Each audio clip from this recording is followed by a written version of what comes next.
Let's talk about the big debate now. Where does Virat Kohli fit into the team and how can he do so?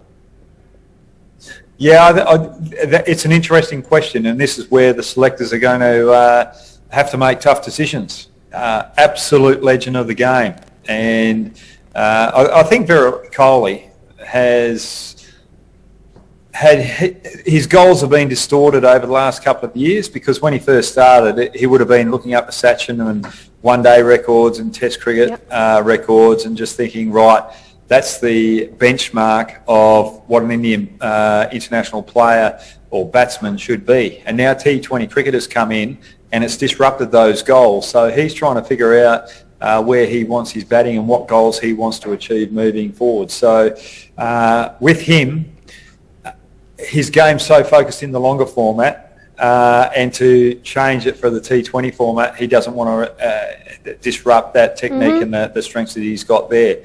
But in saying so, I've seen him play T20 cricket where he's dominated international attacks, where he just plays that conventional game, and a defence shot just becomes a time shot over mid-off or mid-on for six. So he's got the ability to do it. Can he find that? That would be the big question.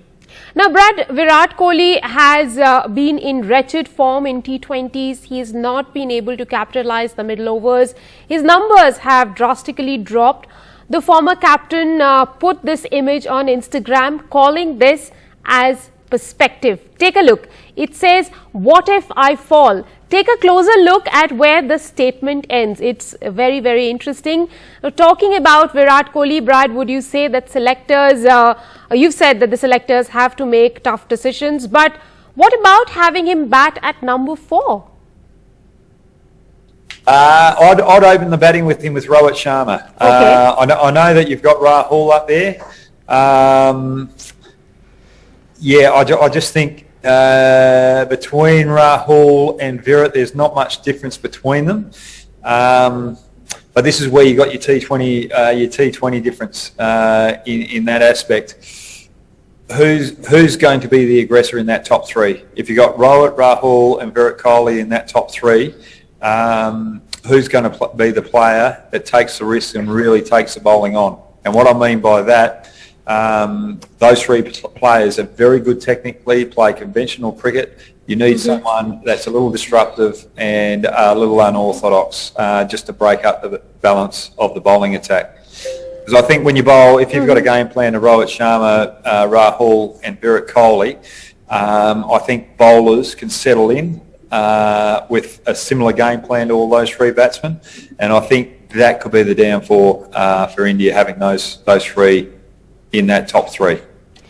Brad, I was listening to an interesting debate regarding similarities between Steve Smith and Virat Kohli. Perhaps as players they look similar. Would you say in a way India and Australia have similar headache when it comes to Smith and Kohli? But we have the same problems as India in a certain aspect. Steve Smith, where do you bat him? He's very much like Virat Kohli, very methodical in the way he goes about it.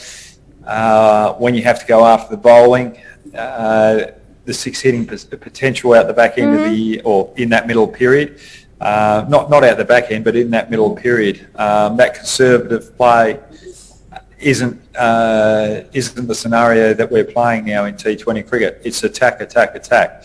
And those 2 particular players, Smith and Kohli, are a little bit more conservative in that middle period. So that's probably where they've got to adapt their game, change their game, if they want to be in their prospective lineups, because T20 cricket's advanced and you've got deeper batting lineups, and you've got to make sure you make the most of those batting lineups.